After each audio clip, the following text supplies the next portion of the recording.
আগারগাঁয়ে প্রাথমিক শিক্ষা পদক প্রদান অনুষ্ঠানে বক্তব্য রাখছেন প্রধানমন্ত্রী তারেক রহমান। সরাসরি যাচ্ছি তার বক্তব্যে। বিদ্যালয় থেকে এসছো, তোমাদের অন্য বন্ধুরা প্রায় 22 লক্ষ বন্ধুরা এখানে বিভিন্ন টিচার আছেন প্রাথমিক বিদ্যালয়ে। আপনারাও নিশ্চয়ই ওয়াকিফল আছেন, এই ব্যাপারটা জানেন যে বাচ্চারা খেলাধুলায় অংশ, ফুটবল ম্যাচ ছিল এবং প্রায় সারা বাংলাদেশে 22 লক্ষ বাচ্চারা খেলেছে। সেই অনুষ্ঠানে আমি ছিলাম, মানে যখন ফাইনালটা হয়েছে আর্মি স্টেডিয়ামে। এর বাইরে এই চিন্ময় এখানে হলেই কিছুদিন আগে ইনোভেশন একটা প্রোগ্রাম হয়েছে, সায়েন্স ফেয়ার টাইপের, সেখানেও হাজার হাজার বাচ্চারা সারা বাংলাদেশ থেকে পার্টিসিপেট করেছিল।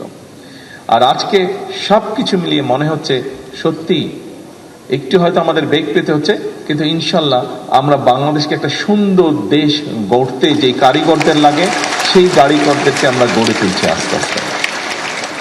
সম্মানিত উপস্থিতিবৃন্দ, শিক্ষকবৃন্দ এবং আমার বন্ধুরা, তোমাদের সাথে, আপনাদের সকলের সাথে আমি আমার দু একটি বিষয় একটু আলোচনা করতে চাই।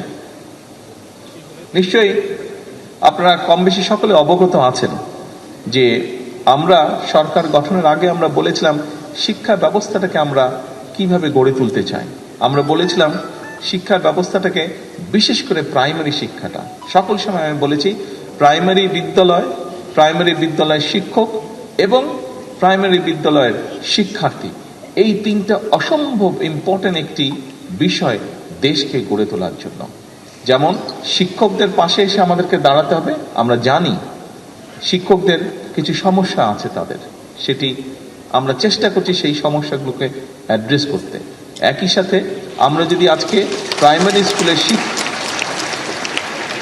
স্কুলের শিক্ষকদেরকে যদি আমরা সঠিক ট্রেনিংয়ের মাধ্যমে সঠিকভাবে গড়ে তুলতে পারি, তাদেরকে সঠিক ট্রেনিং দিতে পারি, তারা তাদের সেই ট্রেনিংটা, সেই শিক্ষাটা তারা শিক্ষার্থীদের কাছে পৌঁছে দিবেন, যার ফলে শিক্ষার্থীরা অর্থাৎ প্রাইমারি স্কুল থেকে একটা শক্ত বুনিয়াদ গড়ে উঠবে ভালো কিছু।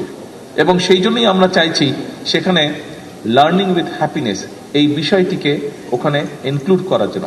যা আমি আজকে স্টলগুলো, প্রত্যেকটা স্টলে হয়তো এক পিঞ্চ করে আমি ছিলাম, কিন্তু প্রত্যেকটা স্টলে আমি চেষ্টা করেছি বাচ্চাদের কথা শোনার জন্য, শিক্ষকদের বক্তব্য শোনার জন্য। আমি সেখানে দেখেছি যে এরই ভিতরে শিক্ষকরা বাচ্চাদেরকে নিয়ে অলমোস্ট সবগুলো স্টলে আমি দেখেছি, যতগুলো স্কুল আছে সবগুলো স্কুলে দেখেছি লার্নিং উইথ হ্যাপিনেস এই বিষয়টিকে মোটামুটিভাবে ওনারা ইন্ট্রোডিউস করে ফেলেছেন এর ভিতরে। আমরা জিনিসটাকে আরো সুন্দরভাবে চেষ্টা করব অর্গানাইজ করে নিয়ে আসতে। যে সকল স্কুল এর মধ্যে শুরু করে ফেলেছেন, কেউ কি এসেছেন এখানে, অনেকেই হয়তো আসতে পারেননি, সকলকে যারা এসেছেন তাদের মাধ্যমে, মিডিয়া আছে এখানে, মিডিয়ার মাধ্যমে আমি সকল বাংলাদেশের সকল স্কুলকে আমি ধন্যবাদ জানাই এই প্রসেসটা শুরু করার জন্য।